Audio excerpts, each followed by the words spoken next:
अक्सर बढ़ती हुई उम्र में महिलाएं अपने स्वास्थ्य का ख्याल कैसे रख सकती हैं? मतलब कि क्या प्राकृतिक चिकित्सा के जरिए महिलाएं अपने स्वास्थ्य का ख्याल रख सकती हैं? और मैं एक बात अक्सर कहा करती हूँ कि जैसे जैसे आपकी उम्र बढ़ती है, आपकी शारीरिक क्षमताएं बढ़नी चाहिए, घटने की बजाय। हम 40 वर्ष में, 50 वर्ष में, 60 वर्ष में भी उसी ऊर्जा से भरे रह सकते हैं जैसे हम कभी 20 वर्ष में हुआ करते थे। कभी भी ऑपरेशन करवाने से पहले प्राकृतिक चिकित्सा एक ऑप्शन है जिसे आप दे करके देखें। 4 से 6 महीने चलाने के बाद आपको पता चलेगा कि यूट्रस रिमूव करवाने की आवश्यकता ही नहीं पड़ेगी। तो आपकी बॉडी अंदर से इतना लाइट फील करेगी कि आपको हर समय भागने का मन करेगा, दौड़ने का मन करेगा, बिस्तर पे लेटने का, पड़े रहने की कभी इच्छा ही नहीं होगी।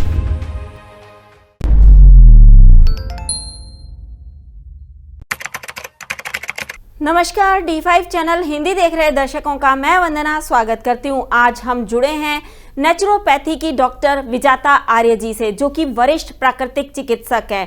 डॉक्टर विजाता आर्य ने योगा में भी गोल्ड मेडल हासिल कर रखा है। डॉक्टर विजाता, आपका बहुत बहुत स्वागत है हमारे इस प्रोग्राम में। नमस्ते Vandana ji and thank you so much. Doctor Vijata, अक्सर बढ़ती हुई उम्र में महिलाएं अपने स्वास्थ्य का ख्याल कैसे रख सकती हैं? मतलब कि क्या प्राकृतिक चिकित्सा के जरिए महिलाएं अपने स्वास्थ्य का ख्याल रख सकती हैं? वंदना जी, बढ़ती हुई उम्र हमारे लिए किसी भी तरह से रुकावट नहीं है अच्छा स्वास्थ्य प्राप्त करने में। और मैं एक बात अक्सर कहा करती हूँ कि जैसे जैसे आपकी उम्र बढ़ती है, आपकी शारीरिक क्षमताएं बढ़नी चाहिए, घटने की बजाय। हम 40 वर्ष में, 50 वर्ष में, 60 वर्ष में भी उसी ऊर्जा से भरे रह सकते हैं जैसे हम कभी 20 वर्ष में हुआ करते थे। लेकिन इसके लिए आपको अपने लिए थोड़ा सा समय देने की आवश्यकता है। साल में एक बार कम से कम 7 दिन का प्राकृतिक चिकित्सा और योग का ये कोर्स किसी भी प्राकृतिक चिकित्सालय में जो भी आपके नज़दीक पड़े जाएं और बॉडी को डिटॉक्स करें। जैसे आपके घर में टाइम के साथ साथ कूड़ा इकट्ठा होना शुरू हो जाता है, ऐसे हमारी बॉडी भी अंदर से कचरे से भर जाती है, टॉक्सिन्स इकट्ठे होने शुरू हो जाते हैं। इनको भी हमें रिमूव करते रहना चाहिए टाइम के साथ साथ।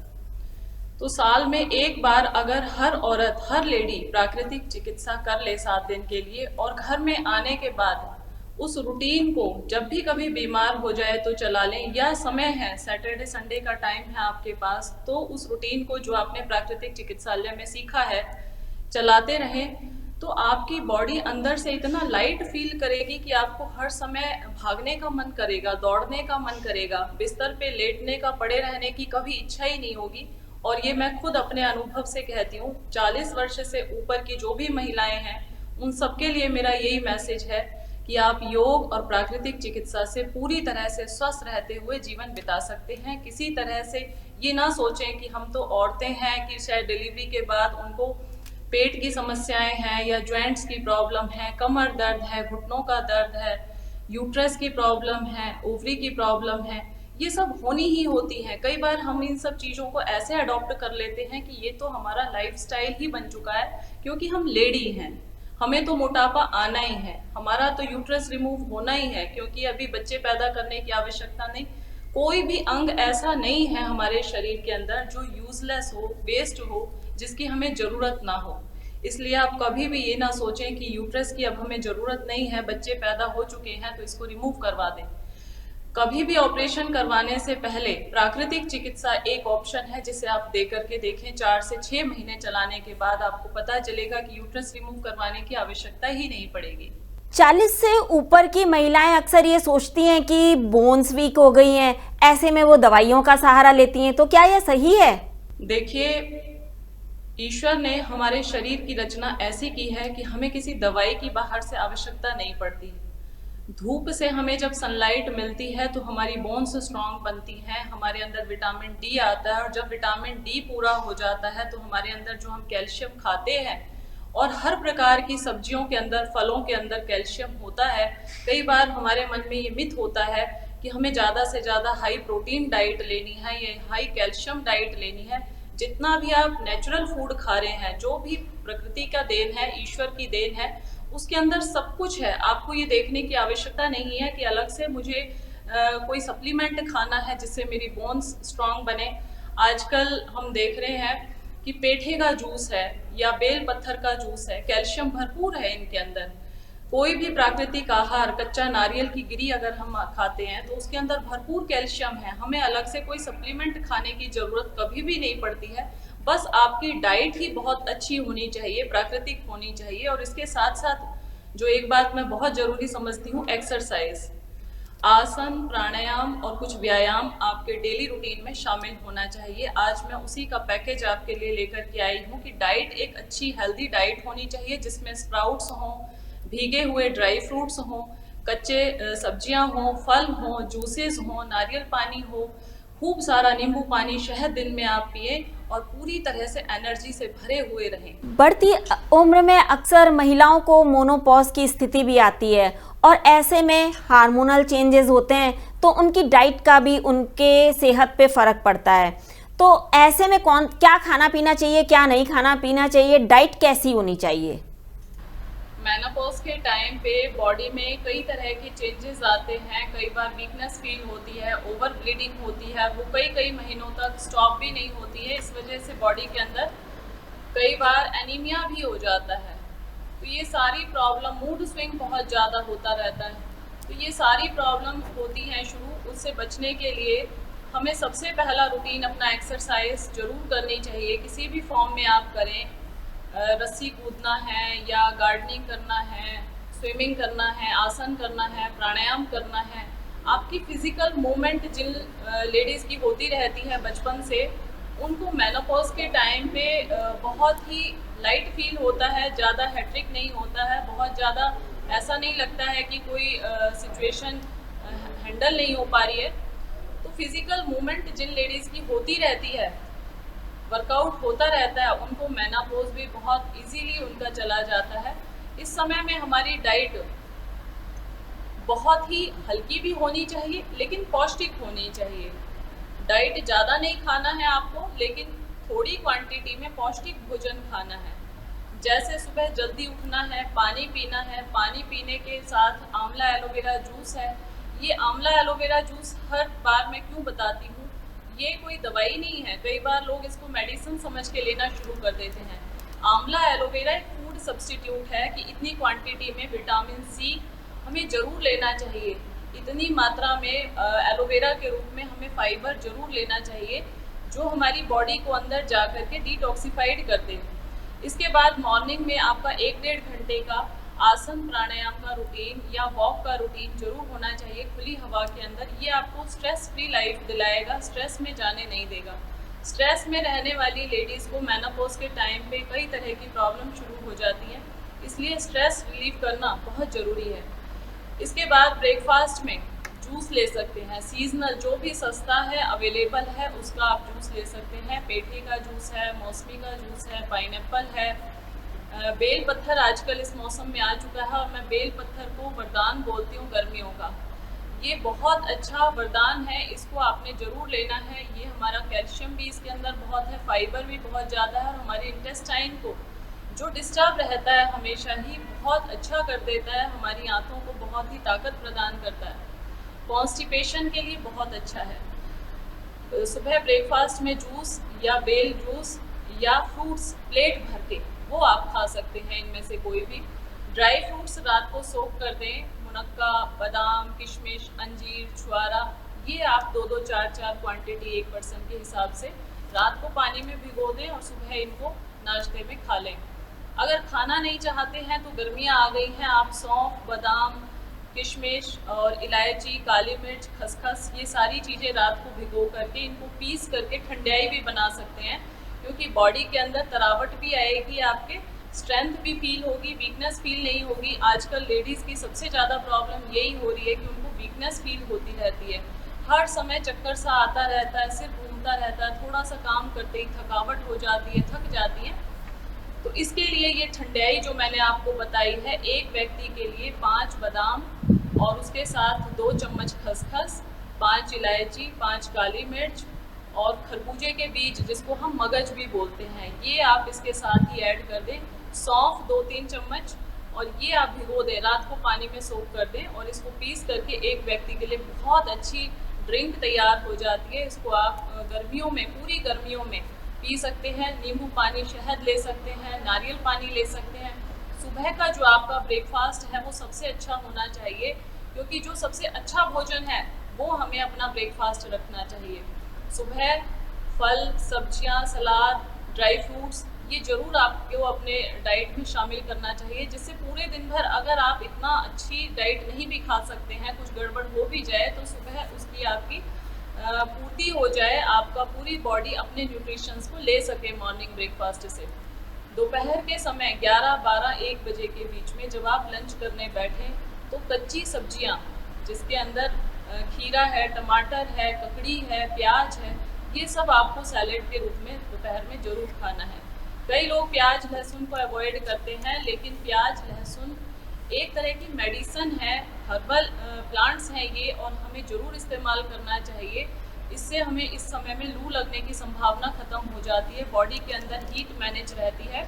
तो हमें प्याज को अपने सैलेड के रूप में कच्ची प्याज को ज़रूर ऐड करना चाहिए। अच्छा है आप लीफ वाली, जो पत्ते वाली कच्ची प्याज आती है, उसके पत्ते भी चबा करके खाएं, तो वो भी हमारा बहुत अच्छा एंटीबायोटिक्स होते हैं। ये प्राकृतिक चिकित्सा की क्रियाएं, गर्म पानी की बोतल से पेट की सिकाई, गीली पट्टी, मिट्टी की पट्टी, कटी स्नान, भाप स्नान, धूप स्नान, ये सारी चीज़ें हमारी बॉडी को हल्का करने में, डिटॉक्सिफाइड करने में बहुत हेल्पफुल होती हैं। और जिस समय मेनोपॉज का टाइम होता है, न केवल डाइट बल्कि प्राकृतिक चिकित्सा की विधियां अगर आप जानते हैं तो इस टाइम को आप हंसते खेलते हुए, आपको पता भी नहीं चलेगा कि कब आकर के चला गया। किसी तरह से आपकी आईसाइट वीक नहीं होती है, हेयर फॉल नहीं होता है, स्किन पे झुर्रियाँ नहीं आती हैं, आप वैसे ही रहते हैं जैसे आप पहले थे। ये एक नेचुरल सिस्टम है हमारी बॉडी का। इसको आप बहुत ज़्यादा ये ना सोचें कि मेनोपॉज के टाइम पे तो ये चीज़ें होनी ही होती हैं। कई बार हम लोग अडॉप्ट कर लेते हैं इन सब चीज़ों को कि ऐसा तो होना ही होता है, जैसे हमने एक बड़ा नॉर्मली सिचुएशन बना रखी है कि पीरियड्स के टाइम पे लेडीज़ को पेन होना ही होता है, या डिलीवरी हमें सिजेरियन करवानी ही है। इस तरह से मेनोपॉज भी बहुत ही एक नेचुरल सिस्टम है, इसको भी आप बहुत लाइटली लें और रेगुलर अपनी दिनचर्या ठीक रखें, डाइट ठीक रखें, जितना हो सके रिच फूड ज़रूर लें। मैं ये नहीं कहूँगी कि आप बिल्कुल ही हैवी डाइट ना लें। पनीर, दूध, दही, सैलेड, स्प्राउट्स, हर चीज़ को बड़ा बैलेंस में लें। अति सर्वत्र वर्जिएत, कहीं पर भी अति नहीं होनी चाहिए। ये नहीं है कि हम डेयरी प्रोडक्ट्स ले रहे हैं तो बहुत ज़्यादा एक्सेस में ले रहे हैं, या हमने डेयरी छोड़ रखा है बिल्कुल, तो भी हमारी बॉडी के अंदर वीकनेस आ जाती है। गाय का दूध अगर हमें मिल रहा है, लस्सी मिल रही है, तो ज़रूर ले लेना चाहिए आपको। लेकिन कहीं पे अवेलेबल नहीं है या पैकेट वाला दूध हम पी रहे हैं, तो आपको नारियल का दूध, सोयाबीन का दूध, नारियल की मलाई का जो आपके अंदर गिरी होती है उसको पीस करके, बादाम का दूध, ये सब आप ले सकते हैं। अगर दूध की आपको अवेलेबिलिटी नहीं है, श्योरिटी नहीं है कि ये दूध जो हम पी रहे हैं ये आर्टिफिशियल है या नेचुरल है, अगर श्योरिटी है तो गाय का दूध आप ज़रूर पिए, क्योंकि आपकी बॉडी को सब कुछ मिल जाता है, उसमें न्यूट्रिशंस पूरे मिल जाते हैं। लेकिन अगर रोगी हैं आप, किसी भी तरह की बॉडी के अंदर प्रॉब्लम चल रही है, तब हम ज़रूर आपको डेयरी प्रोडक्ट्स छोड़ने के लिए बोलते हैं कि आपको बिल्कुल भी दूध, दही, घी नहीं खाना है।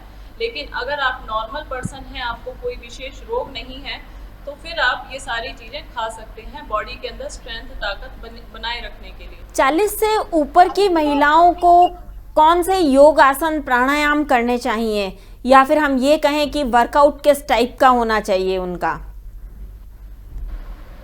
वंदना जी, वर्कआउट एक तो अपने स्टेमिना के ऊपर डिपेंड करता है कि हमारा स्टेमिना कैसा है, बॉडी लाइट वेट है या हैवी है। लेकिन आसन प्राणायाम का लाभ हर लेडी ले सकती है। बता रही हूँ जिनको आप करके प्रतिदिन, क्योंकि हार्मोनल डिस्टर्बेंस तभी होते हैं जब आपकी रेगुलर एक्सरसाइज नहीं होती, डाइट ठीक नहीं होती, टेंशन, डिप्रेशन, स्ट्रेस रहता है। तो बहुत ही पर्टिकुलर कुछ आसन हैं जिनको करके आप स्वस्थ रह सकते हैं। और हार्मोनल डिस्टर्बेंस है, पीसीओडी, पीसीओएस की प्रॉब्लम है, बैक पेन है, किसी भी तरह की प्रॉब्लम है, ये 2-3 आसन है। और उसके बाद कुछ वर्कआउट है जो मैं पर्सनली करती हूँ, वो भी मैं आज आपको बताऊंगी कि किस तरह से करना है। सबसे पहला आसन मैं आपको करके बता रही हूँ, मत्स्य आसन। ये हमारा जो लोअर रीजन है इसको सबसे ज़्यादा इफेक्ट करता है और हमारी थायराइड की प्रॉब्लम को क्योर करता है। इसलिए सबसे पहले ऐसे पैरों को चढ़ा करके पद्मासन लगा लें और पद्मासन लगा करके लेट जाए।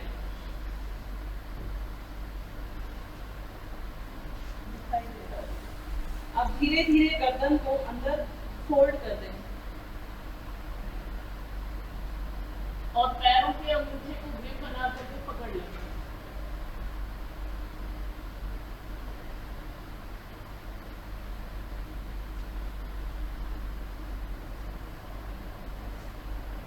जब आप इस आसन को करेंगे, हो सकता है आपसे पहले तो पद्मासन ना लगे, लेटा नहीं जाए, लेकिन धीरे धीरे जब आप डेली प्रैक्टिस करेंगे तो ये आसन बहुत इजी लगने लग जाते हैं और इसको करने से आपके पैरों की थाइस की जो मसल्स हैं, चाहे वो साइटिका है, दर्द है किसी तरह का, वो भी सॉल्व होगा। आपकी लोअर एब्डोमेन से related uterus, ovary, PCOD, PCOS की प्रॉब्लम, पेन रहना लोअर एब्डोमेन में, ये सारी प्रॉब्लम सॉल्व हो जाएंगी। इसके बाद थायराइड के ऊपर इफेक्ट बहुत अच्छा पड़ता है क्योंकि गर्दन आपके अंदर होती है, यूक्रेनियम आपका नीचे टिका होता है, तो हेड रिलेटेड सारी प्रॉब्लम, आईज से रिलेटेड आपकी स्किन अपने आप ही टाइटन हो जाती है क्योंकि आपका फेस पूरा ऊपर गया तो सारा का सारा ब्लड सर्कुलेशन ऊपर की तरफ फ्लो हो जाता है।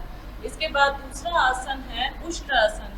ये बैक पेन के लिए भी बहुत अच्छा है, लोअर एब्डोमेन के लिए भी अच्छा है, चेस्ट ब्रेस्ट का जिनको विकास करना है उनके लिए भी बहुत अच्छा है। आप ऐसे बैठ जाएं, पैर मिला के रखें या पैरों में गैप दे करके रखें, धीरे धीरे पीछे जाएं।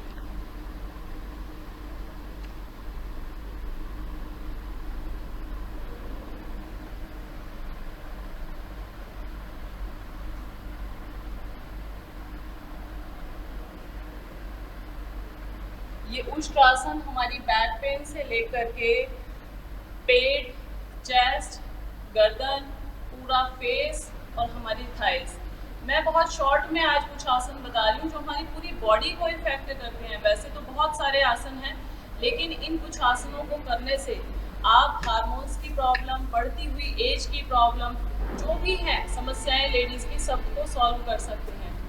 नेक्स्ट आसन हम करेंगे त्रिकोण आसन। खड़े हो जाएं,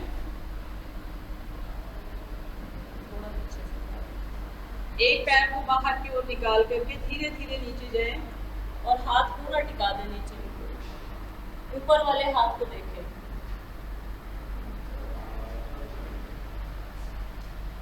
धीरे धीरे वापस आए, दूसरे हाथ से ऊपर वाले हाथ को देखें, श्वास नॉर्मल रखें, लेते रहिए श्वास। ये हमारी पैल्विक बोन से लेकर के हैमस्ट्रिंग मसल से लेकर के बैक के पूरे एरिया को बहुत अच्छा बनाता है। और इसके बाद 3 आसन ये हो गए हैं।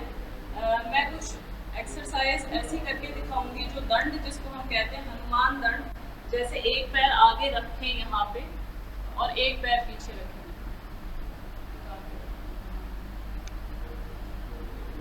अब बारी बारी से पीछे से दूसरा पैर आगे लेकर के आए, फिर दूसरा पैर, इसको हम हनुमान दंड बोलते हैं। ये आपके पैरों की मसल्स को स्ट्रॉन्ग बनाता है, हाथों को स्ट्रॉन्ग बनाता है। मैं अक्सर देखती हूँ कि लड़के तो जिम जाते हैं लेकिन लड़कियाँ बहुत दुबली हैवी होती हैं और उनकी शारीरिक क्षमताएं कमजोर होती चली जाती हैं, थोड़ा सा भी वेट नहीं उठा पाती हैं। इस तरह से जब हम करते हैं हनुमान दंड, कम से कम 20-20 बार सभी बहनें प्रतिदिन करें।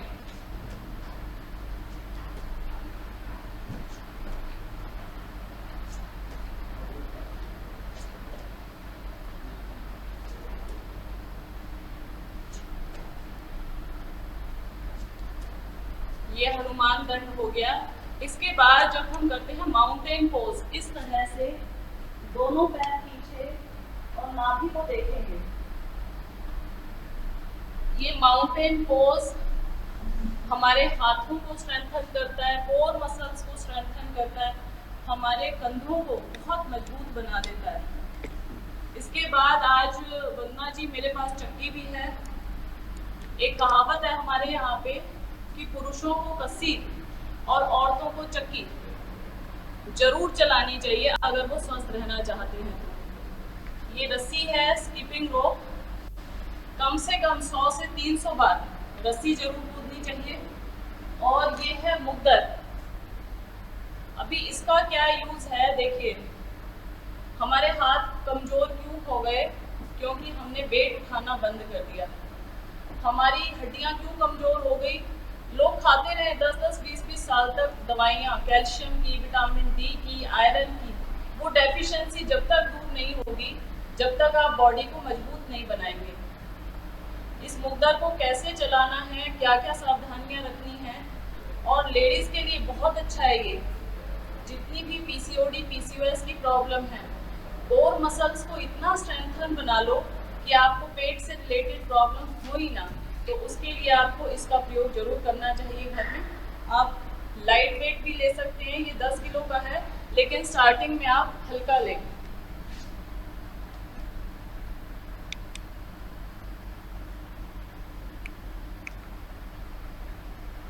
स्टार्टिंग में जब आप इसे चलाएं तो सावधानी रखें, इंजरी भी हो सकती है, आपकी गर्दन में चोट आ सकती है।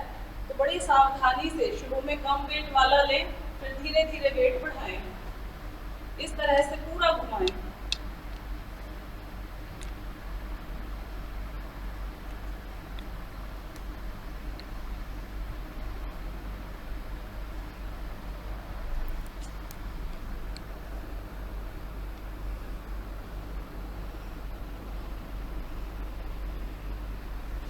और इसको चलाते हुए आपको दंगल मूवी भी याद आ रही होगी कि हमारे यहाँ की छोरियां छोरों से कम है क्या। वंदना जी, आवाज आ रही है मेरी? हाँ जी, हाँ जी, बिल्कुल आ रही है मैम। तो ये मुग्दर आपको प्रतिदिन चलाना है। नीचे टिका दो। आसन, सूर्य नमस्कार आसन बहुत जरूरी है सभी लेडीज को करना। थोड़ा नीचे। एक बार मैं सूर्य नमस्कार भी करके दिखा देती हूँ, क्योंकि सूर्य नमस्कार करने से पूरी बॉडी हमारी स्ट्रेंथन भी होती है। हमारे इंटरनल ऑर्गन्स के अंदर जो हमारी अंतःस्रावी ग्रंथियां हैं, उनके जो हार्मोन सिक्रीशन होती है वो भी एकदम प्रॉपर होने लग जाती है। हमारी बॉडी अपने आप को डिटॉक्स कर लेती है। हृदय चक्र पे ध्यान। ओम मित्राय नमः।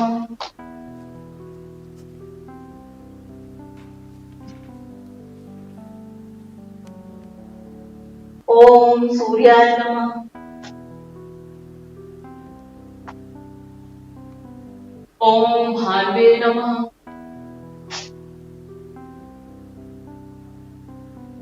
ओम खगाय नमः।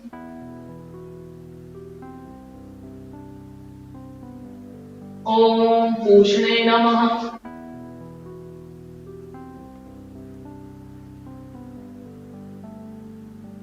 ओम हिरण्यगर्भाय नमः। ओम मरीचय नमः।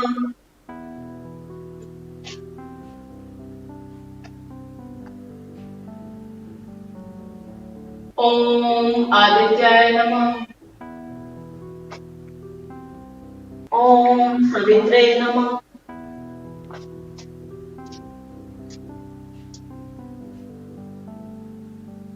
ओम अर्काय नमः। ओम भास्कराय नमः। शॉर्ट में आपको बताया है मुग्दर चलाना, चक्की चलाना, और आप रस्सी कूद सकते हैं। कुछ अच्छे आसन हैं, मत्स्य आसन, उष्ट्र आसन और त्रिकोण आसन, पश्चिमोत्तान आसन, वक्र आसन। ये मैंने पहले भी कई वीडियोस में आपको बताए हुए हैं, जिन आसनों को करके आप पूरी बॉडी को मजबूत बना सकते हैं। डॉक्टर ओम प्रकाश आनंद और आईएनओ के राष्ट्रीय अध्यक्ष डॉक्टर आनंद ब्रदर आपको लेडी रामदेव बोलते हैं, क्यों कहते हैं वो ऐसा? अक्सर मैं काफ़ी फास्ट और पावर योगा करते हुए फेसबुक पे दिखाई देती हूँ, तो वो मुझे देख करके बोलते हैं। न्योली चलाती हूँ मैं, क्योंकि मोस्टली लेडीज़ न्योली नहीं चलाती हैं, मयूर आसन नहीं करती हैं। तो मैं कहती हूँ कि ये सब मिथ हैं, हमारे बहुत ज़्यादा भ्रम है कि लेडीज़ को न्योली नहीं चलानी चाहिए। न्योली चलाने से उनकी इंटरनल प्रक्रिया है वो डिस्टर्ब हो जाती है, वो बच्चे पैदा नहीं कर पाती हैं, उनका पीरियड्स डिस्टर्ब हो जाता है, या मयूर आसन नहीं करना चाहिए उनको। तो ये सब मिथ हैं बहुत ज़्यादा। वजन नहीं उठाना चाहिए ज़्यादा। तो ये सब इसीलिए रामदेव जी भी ये करते हैं, और मैं उनकी परम शिष्या भी हूँ। मैं भी उनको बहुत फॉलो करती हूँ, और मैं कहती हूँ शक्ति की उपासना करें। पत्थर सी हो मांसपेशियां लोहे से भुजदंड अब है, रग रग में हो लहर क्रांति की तभी जवानी पाती जय। बाहों से तो बन सकती हैं कुछ बातें, आहों से तो ये हालात बदलने से रहे। इसलिए मेरी जो बहनें, मेरी माताएं और जो बच्चियां हैं अभी घरों में छोटी, उनके लिए मेरा यही मैसेज है कि अपने आप को ताकतवर बनाएं, स्ट्रॉन्ग बनाएं। अगर आप चाहते हैं कि आपका भला हो आगे आने वाले फ्यूचर में, तो अपने आप को फिजिकली, मेंटली, इमोशनली आपको स्ट्रॉन्ग बनाना ही होगा। डॉक्टर विजाता, हमसे जुड़ने के लिए आपका बहुत बहुत धन्यवाद। थैंक यू सो मच वंदना जी। अगले एपिसोड में आपसे फिर मुलाकात होगी, तब तक के लिए नमस्कार।